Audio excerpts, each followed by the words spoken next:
अहम खबर, cipher case कहां चलेगा? चेयरमैन पीटीआई के लिए एक और अच्छी खबर। साइफर केस चेयरमैन पीटीआई के खिलाफ आर्मी एक्ट के तहत मुकदमा नहीं चलेगा। साइफर केस में चेयरमैन पीटीआई के खिलाफ आर्मी एक्ट के तहत मुकदमा नहीं चलाया जाएगा।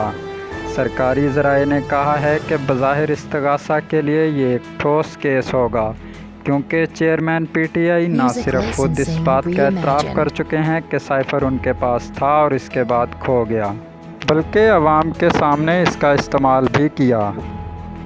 सरकारी ज़राए का कहना है कि अगरचे सीक्रेट एक्ट के तहत कुछ जराइम ऐसे हैं जिनका मुकदमा आर्मी एक्ट के तहत चलाया जाता है, लेकिन चेयरमैन पीटीआई के जराइम के मामले में इन पर अमूमी अदालती निज़ाम के तहत फौजदारी नोयत का मुकदमा चलाया जाएगा।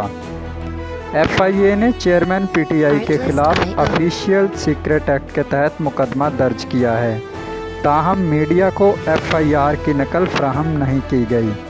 नामालूम वजूहात की बिना पर इसे खुफिया रखा जा रहा है।